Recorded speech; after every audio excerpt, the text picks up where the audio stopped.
Oi, gente, boa noite. A gente está aqui reunidas hoje para mais um round da Tele. A gente já está no 150 e a gente está aqui com parte da equipe da Teleradiologia da Unirádio. Eu sou a Giovana.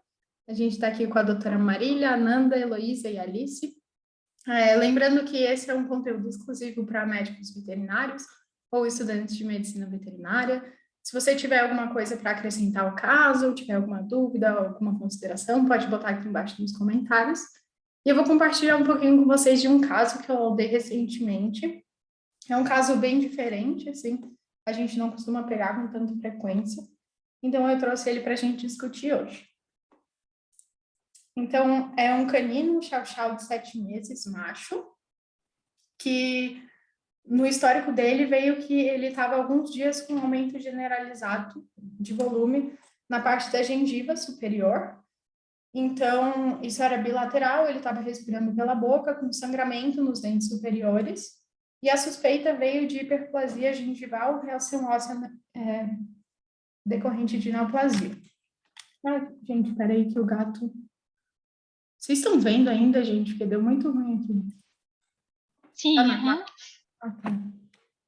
É que a Tutu passou por cima aqui, fechou tudo. Enfim, então eu lembro que quando veio até na parte dos comentários, assim, que a gente tem uma área para comentários dos clínicos no nosso sistema da tele, até veio, gente, eu não sei, não faço ideia do que está acontecendo, assim, os clínicos estavam bem perdidos com esse caso, porque as imagens eram bem diferentes.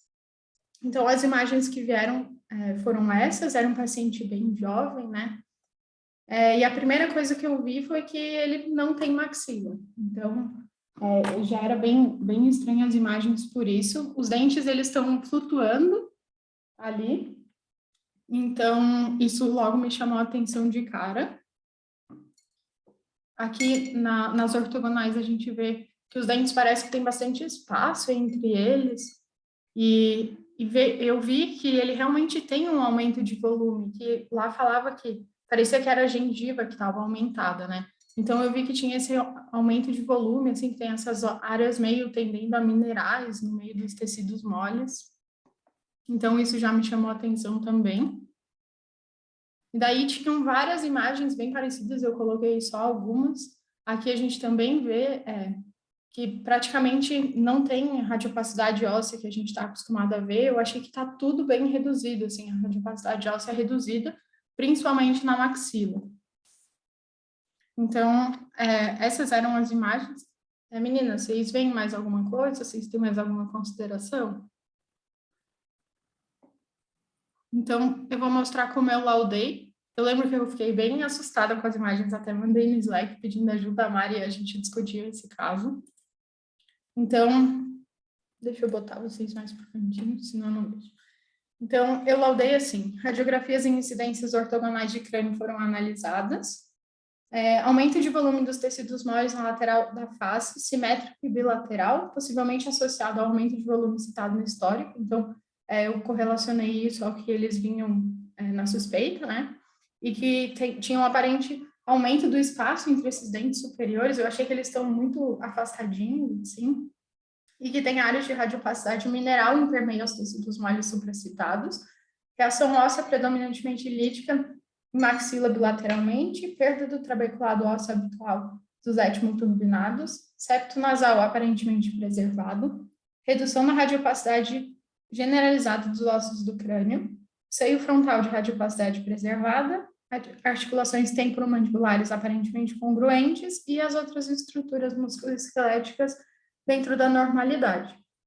Eu coloquei isso do septo nasal porque eu lembro de uma aula do professor Lacreto que ele fala em neoplasias, né, como era uma das suspeitas, que essas neoplasias em crânio, elas costumam alterar o septo nasal, então sempre que a suspeita é neo, eu gosto de colocar isso depois que eu assisti essa aula dele. Então, eu tenho prestado atenção para sempre colocar esse tipo de observação, né, principalmente nessas suspeitas, né. E daí, na impressão, eu coloquei que o aumento de volume dos tecidos moles nessa região maxilar, com essas áreas mineralizadas, associado à osteopenia dos ossos do crânio, mais evidente nos maxilares, tem como principal diagnóstico diferencial as alterações metabólicas, sendo a osteodistrofia fibrosa possivelmente secundário a hiperparatitismo secundário renal, um diagnóstico diferencial importante para o caso. E daí eu sugeri exames complementares, né? Então, exames clínicos laboratoriais e a ultrassonografia abdominal para avaliação renal. Aí a gente teve retorno desse caso. O pessoal da clínica nos passou que, primeiro eles nos passaram que o paciente teve bastante alteração renal nos exames laboratoriais e, infelizmente, o paciente veio a óbito e não foi feita ultrassonografia, então a gente acabou não sabendo o que exatamente ele tinha nos rins, mas ele tinha bastante alteração renal nos exames laboratoriais. Então, fecha com o que a gente tinha suspeitado, né? Vocês têm alguma consideração sobre o laudo, meninas?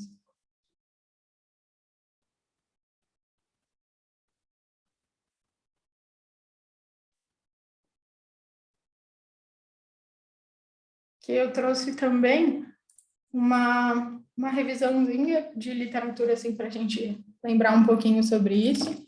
Então, sobre o hiperparatiroidismo secundário renal, né? Tem o renal e o nutricional. A apresentação deles é diferente. Então, o renal, ele é decorrente, geralmente ele está ligado à insuficiência renal crônica, que é quando os rins, eles perdem a capacidade excretora, reguladora e endócrina dele. É mais comum em cães e gatos idosos, a insuficiência renal crônica, e pode ser tanto por causas congênitas quanto por causas adquiridas, né? Esse era um paciente de 7 meses, então, no caso dele, possivelmente era ligado a uma causa congênita. E a osteodistrofia fibrosa, então, ela é pouco comum em cães e gatos com doença renal crônica, então é difícil da gente ver, é uma coisa mais rara, mas quando ela ocorre, é mais comum em pacientes em fase de crescimento, então bate também com esse paciente, que era bem jovem, isso em função da atividade metabólica, então eles estão mais suscetíveis a esse tipo de alteração. Então, como é que ele ocorre? Na doença renal crônica, reduz a taxa de filtração glomerular, que vai reduzir a excreção de fosfato e vai dar uma hiperfosfatemia. Isso vai levar a uma redução da concentração sérica de cálcio ionizado e redução da produção de calcitriol. Esses fatores, né, a redução do cálcio e do calcitriol, vão estimular as paratireoides a produzir o paratormônio. E o paratormônio aumentado vai estimular a excreção renal do fosfato, e liberação de cálcio e fósforo dos ossos, para poder manter esse balanço, né, essa concentração normal do fosfato e do cálcio ionizado. E esse aumento crônico do paratormônio, ele leva à desmineralização óssea e à substituição por tecido fibroso, que possivelmente era o que estava acontecendo nesse paciente, né? Isso é mais comum no crânio, então é menos comum de ter fratura patológica, que a gente costuma ver no hiperparanutricional, que são os ossos longos, então dá uma osteopenia nesses ossos longos. No nutricional é mais fácil da gente ver fratura patológica, esse tipo de coisa. No renal, eles trazem que isso é menos comum, já que é no crânio, né? Então, ela é uma complicação decorrente de um distúrbio metabólico, e o livro de diferenciais traz que o chow-chow é uma raça predisposta para displasia renal. Então, eu achei isso interessante, porque possivelmente era o caso desse paciente, né? Infelizmente, a gente não conseguiu exames complementares para confirmar, mas essa é a maior suspeita, seria a displasia renal como causa base dessa doença renal, né? Então, a osteodistrofia fibrosa, ela afeta principalmente a mandíbula e a maxila, que também bate com o que esse paciente tinha.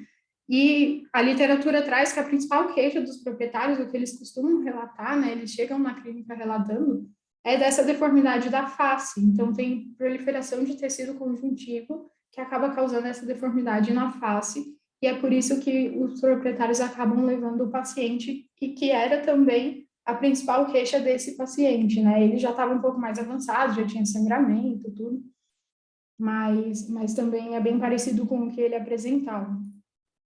Aí eu peguei aqui dois relatos. Esse daqui é em cães idosos, então é um pouco menos comum pegar em pacientes de idade mais avançada, né? Era um labrador de 11 anos e um SRD de 10, e os dois tinham deformidade na face e essa osteopenia dos ossos da face, e que eles chamam dos dentes flutuantes, né? A mandíbula de borracha, e que os dentes flutuam. Então, o dente, ele continua com a radiopacidade normal, que parece que a radiopacidade está aumentada, né, comparativamente com os ossos da face. E esse daqui é de uma cocker de 4 anos, que tinha bastante deformidade na face. Então, também ela chegou por esse motivo e era uma doença renal causando hiperparo. Então, eu achei bem interessante, assim, o tanto de alteração que pode dar na face, né? E essa substituição por tecido conjuntivo, que eu acredito que era o que estava acontecendo nesse paciente também, porque ele já tinha esse aumento de radiopacidade dos tecidos moles, estava bem aumentado de volume, assim, e com essas áreas mais minerais. Então, eu acho que no caso dele já estava fibrosando, né? E daí eu fui pesquisar um pouco se tem tratamento ou não. E o tratamento, na verdade, ele não tem cura, mas tem como segurar um pouco a progressão das alterações, né? Que seria reduzindo o fósforo e proteínas da dieta. E existem também a possibilidade de usar agentes quelantes de fósforo, mas pelo que eu vi, tem uma questão de alguns deles serem tóxicos, então é meio assim. Alguns clínicos usam, mas também existe um pouco de restrição para isso. Mas essas seriam as duas opções de tratamento para tentar segurar um pouco essa progressão do hiperparatiroidismo. E foi isso. Foi mais ou menos essa pesquisa que eu fiz. Eu achei bem interessante, assim, um caso bem diferente, a gente não pega tanto. Eu nunca tinha pego um caso desse. A gente vê na aula, mas não pega com tanta frequência, então eu achei legal de trazer para a gente discutir. E é isso, meninas. Não sei se alguém tem alguma coisa para acrescentar.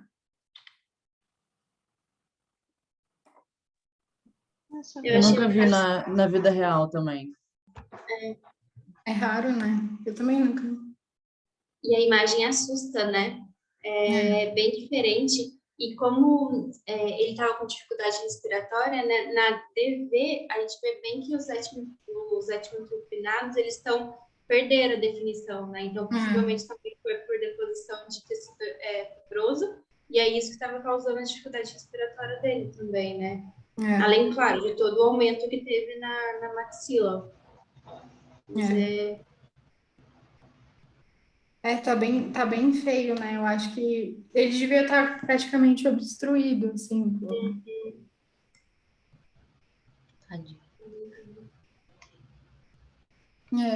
E bem novinho, né? Isso que eu fiquei com bastante dó, assim, 7 meses. É bem novo. Os rins dele deviam ser bem feios, assim, bem alterados. Sim, fiquei curiosa se tivesse feito ultrassom, né? A gente vê como que tava. Eu fiquei pensando se podia ser que ele não tivesse um dos rins e o outro fosse alterado, alguma coisa assim. Porque é muito feio, né, para uma idade tão jovem.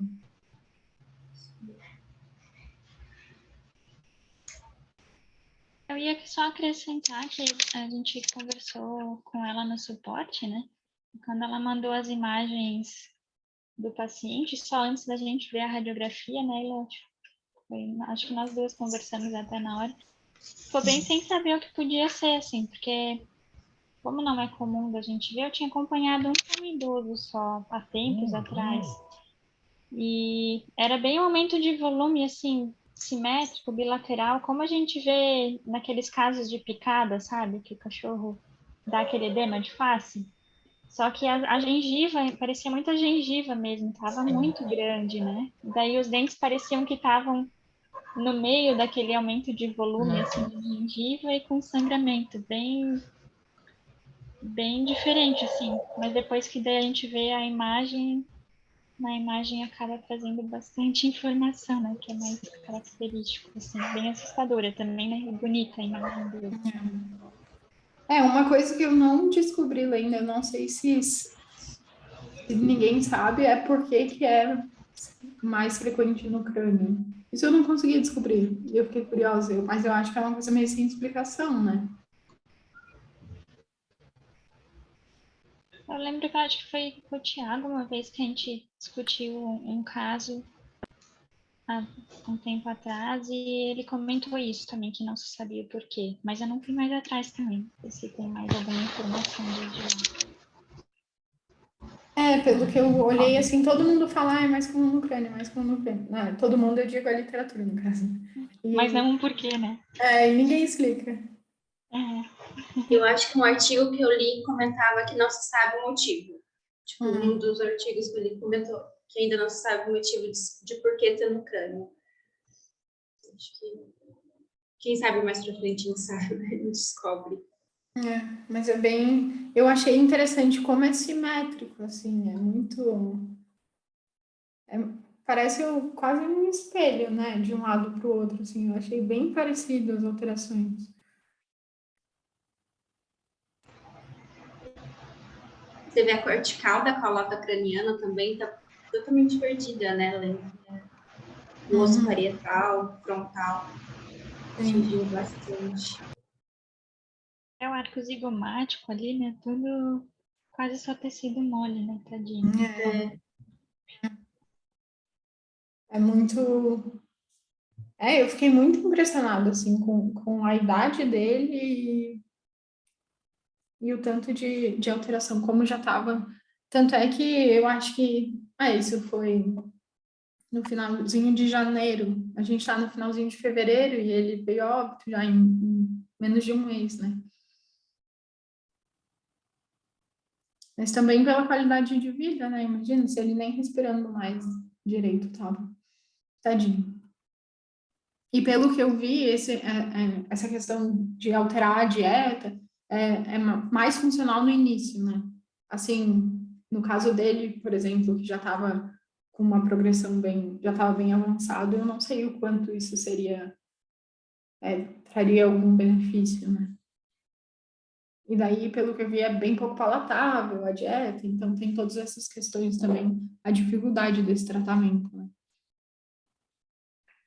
Já é um doente renal, mas em estágio avançado terminal, né? Muito complicado, né? É bem diferente o caso. Mas acho que é isso, meninas. Mais alguém tem alguma colocação?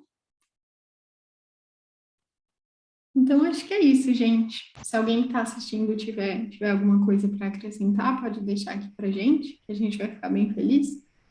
E é isso, gente. Boa noite. Boa noite.